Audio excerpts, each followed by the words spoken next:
hustings in this, what seems to me, this increasingly exciting general election, organised by Ask the Climate Question, which, as most of you will know, is a coalition of 9 leading charities and pressure groups in the environment and developing sectors, aiming to put what may seem to be the forgotten issue of this election back on the public agenda, and that, of course, is climate change.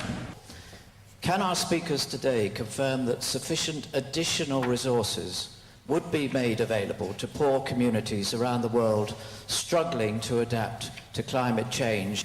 One of the disappointments of Copenhagen, I suspect we all share, was that we didn't get to a mechanism that would reliably result in more additional aid to be there to help countries both adapt and mitigate climate change. I think we need to have that on the agenda. I think, nevertheless, we need to have a fast start, and it's important that we should find the funds to do that. We are absolutely committed to additional funds for adaptation and mitigation being additional to that. There has already been, unfortunately, confirmed by the Prime Minister, some double counting for a 10% overlap.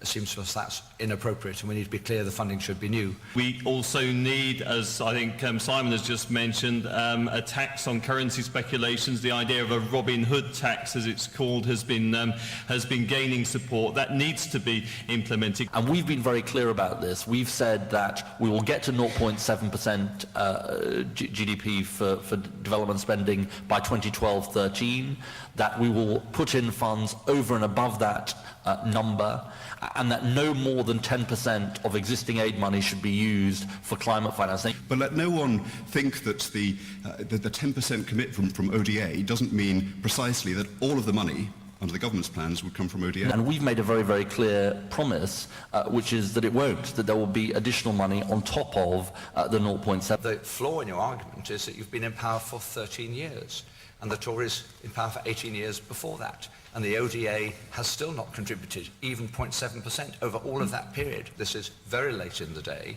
There is a terrible, terrible crisis for countries like Bangladesh, let alone the small island states and many others. And there needs to be much more urgency.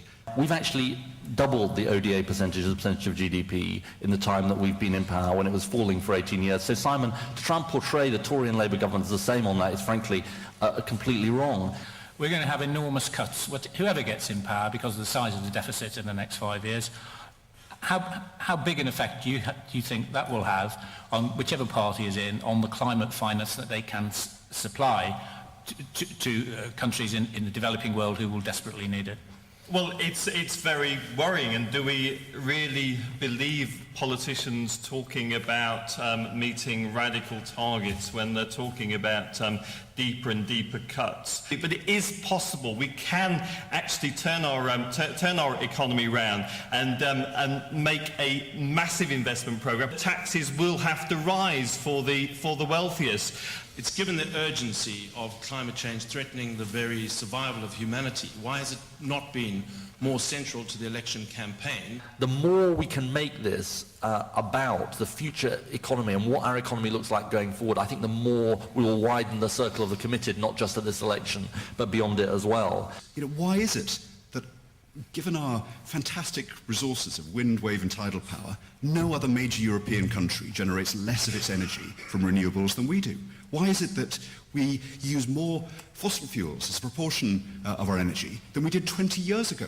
Why is it that our homes are amongst the least efficient in Europe? So I think we need to, as it were, break out from the agreement and objectives, and I hope get into a time of action. For the first time in my lifetime, there could be in government a party which has a commitment at every level, European Parliament, cities we run like Newcastle and Bristol, every level to the green agenda. But social justice and equality now has a bigger emphasis, I would think, in the Green Party's policy programme than climate does. The climate change programme is absolutely inseparable from our economic programme, and our economic programme is flagged up right at the front of the manifesto. We're talking about a £44 billion investment programme with some very, very clear plans within that. In this election, pundits, pollsters, bookmakers are predicting we can make that breakthrough into Westminster for the first time, and I think the green agenda and the democratic agenda will be well served by.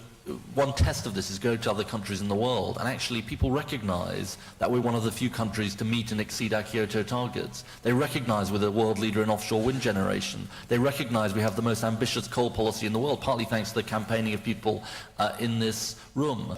This kind of lecturing from politicians in Westminster and officials in Whitehall, I think doesn't work. You have confirmed that you will not place any demands on local authorities to contribute to our renewable energy targets. What I'm proposing is a way, rather than just talking about targets with no conceivable plan to make them happen, to try to unlock progress and actually generate some enthusiasm for renewable energy. We need to make sure that we don't go down the nuclear road, because it's absolutely clear that investment in nuclear power will take away investment from renewables and cost a lot of money. But I'm sorry, Ed, it's too late to say we're the green government this country wants. Of course he's bound to say our record is terrible, because that's what his job is, that's what Liberal Democrats do. I think you've got to look at the reality of... The worst in Europe for renewables, Ed. Yeah, but actually we're the best in the world for offshore wind generation. Unless we see that major government investment, we're not going to be moving forward, and we're still going to be having the same petty squabbles between each of the three parties here in 5 years' time. On climate change, the kids in my school are way ahead of you guys, so you might have some catching up to do. So my question is, why should we believe that your party would actually deliver on the targets and policies in your manifesto? Youngsters are phenomenally clear about the importance of these issues and really committed. Encouraging thing for us is how many people, young people, have registered to vote in the last week. So look at the people at the top of the party. Look at the record of the places we've been in government, both when we've been in the devolved administrations in Scotland and Wales and in local government. Look at the manifesto that it's written, and look at the sort of people in your seat, like Ed Fordham, who is absolutely clear that this is a key commitment. I think this is the nub of it. I think, as I said in my last answer to the previous question, we all agree on the ambitions and the aspirations, but what's been lacking is action. What's been lacking is results. I think just 2 or 3 Green voices in Westminster could make the sort of decisive difference that a couple of Green voices in the London Assembly, that a few Green voices on many local councils have now made. I think there's a big difference here about what you can expect, and we're likely to end up with a Conservative or a Labour Prime Minister, what you can expect from a Conservative Prime Minister on these issues and a Labour Prime Minister. I think everyone should be under no illusions. If you read that manifesto, read the specific commitments, within a month's time you will have a revolution in green growth and green jobs and environmental concerns such as has never been seen by a modern British government before. The only significant voices in the outgoing Parliament of climate sceptics in the House of Commons were from the Tory backbenches. That is a sad indictment, Ed, that even with this fairly vacuous spin from the Cameron machine, they were actually outgunning you. Actually, it's about serious, funded commitments and taking tough decisions, and I don't think the other parties would do that. Nuclear is a delusion. It's a delusion because in the time of recession, above all, it will cost us money, not save us money. Complete foolish delusion. We don't need it, we shouldn't have it, we're clear about it, and it's an expensive commitment. So we go into this election for the first time ever with the serious chance of getting Green representation in Westminster.